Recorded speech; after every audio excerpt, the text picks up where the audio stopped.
एक समय की बात है, प्राचीन भारत में एक गांव के बाहर घने जंगल में गौतम बुद्ध अपने शिष्यों के साथ रहते थे।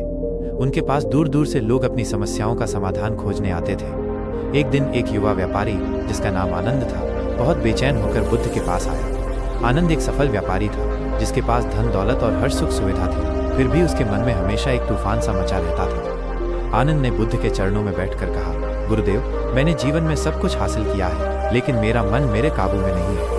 ये मुझे कभी चैन से जीने नहीं देता। जब मैं व्यापार करता हूँ तो मन घर की चिंताओं में उलझा रहता है। जब मैं परिवार के साथ होता हूँ तो मन व्यापार के लाभ हानि का हिसाब लगाने लगता है। ये कभी शांत नहीं होता। मैं इसे कैसे नियंत्रित करूँ? बुद्ध ने शांत और प्रेम भरी दृष्टि से आनंद को देखा और मुस्कुराए। उन्होंने कहा, आनंद, तुम्हारा मन एक नदी की तरह है। क्या तुम एक बहती हुई नदी को रोक सकते हो? आनंद ने सोचा और कहा, नहीं गुरुदेव, कोई भी नदी को नहीं रोक सकता। बुद्ध ने कहा, ठीक उसी तरह तुम अपने मन के विचारों को जबरदस्ती नहीं रोक सकते। अगर तुम ऐसा करने की कोशिश करोगे तो तुम्हारा मन और भी अधिक अशांत हो जाएगा। आनंद ने निराशा में पूछा, तो क्या इसका कोई समाधान नहीं है? बुद्ध ने कहा, समाधान रोकने में नहीं, बल्कि देखने में है। उन्होंने आनंद को एक छोटा सा अभ्यास करने को कहा। उन्होंने कहा, जब भी तुम्हारा मन कहीं भटके, चाहे वो बीते हुए कल की कोई घटना हो या आने वाले कल की कोई चिंता, तुम बस उस विचार को पहचानो और उसे देखो। उसे एक बादल की तरह मानो जो आकाश में आता है और चला जाता है।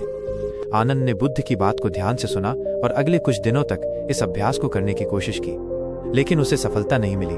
वो फिर से बुद्ध के पास आया और कहा, गुरुदेव, मैं कोशिश कर रहा हूँ, पर मेरे विचार मुझे परेशान करते रहते हैं। मैं उन्हें देखने की बजाय उनके साथ बह जाता हूँ। बुद्ध ने इस बार एक गहरा सबक देने का निश्चय किया। उन्होंने आनंद से कहा, मेरे साथ चलो। वे दोनों जंगल में एक शांत झील के किनारे पहुंचे। बुद्ध ने आनंद से कहा, इस झील के पानी को देखो। आनंद ने देखा कि पानी बहुत शांत और साफ था, जिसमें आसपास के पेड़ों और आकाश का प्रतिबिंब स्पष्ट दिख रहा था। बुद्ध ने एक छोटा पत्थर उठाया और उसे पानी में फेंका।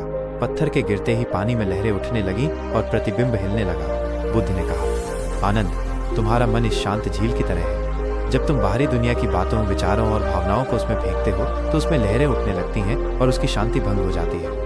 फिर बुद्ध ने दूसरा पत्थर उठाया और इस बार उन्होंने पत्थर को फेंकने की बजाय उसे धीरे से पानी में रखा।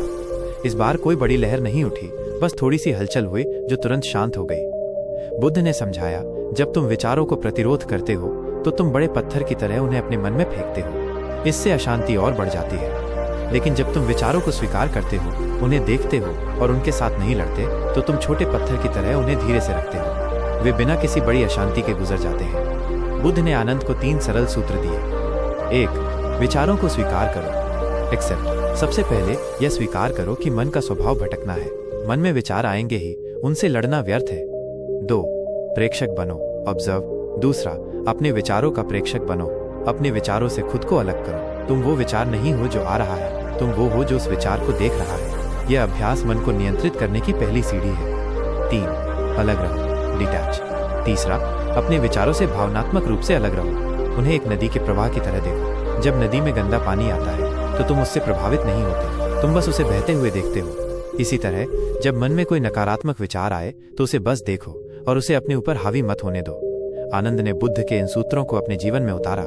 उसने ये महसूस किया कि मन को नियंत्रित करने का मतलब उसे दबाना नहीं, बल्कि उसे समझना और उसके साथ शांतिपूर्वक रहना है। जैसे जैसे उसने विचारों को स्वीकार करना और उन्हें दूर से देखना शुरू किया, उसका मन शांत होने लगा। अब वो व्यापार के लाभ हानि को भी शांत मन से स्वीकार कर पाता था और परिवार के साथ भी पूरी तरह से उपस्थित रह पाता था। उसने ये भी पाया कि जब मन शांत होता है तो वो अधिक स्पष्ट रूप से सोच पाता है और सही निर्णय ले पाता है। उसकी बेचैनी दूर हो गई और उसके जीवन में एक नई शांति और आनंद का अनुभव हुआ। बुद्ध ने आनंद को सिखाया कि मन की शांति बाहर की परिस्थितियों से नहीं, बल्कि भीतर की जागरूकता से आती है। मन को नियंत्रित करने का सबसे बड़ा रहस्य ये है कि उसे नियंत्रित करने की कोशिश मत करो, बल्कि उसे जागरूकता और स्वीकार्यता के साथ देखो। यही सच्चा नियंत्रण है।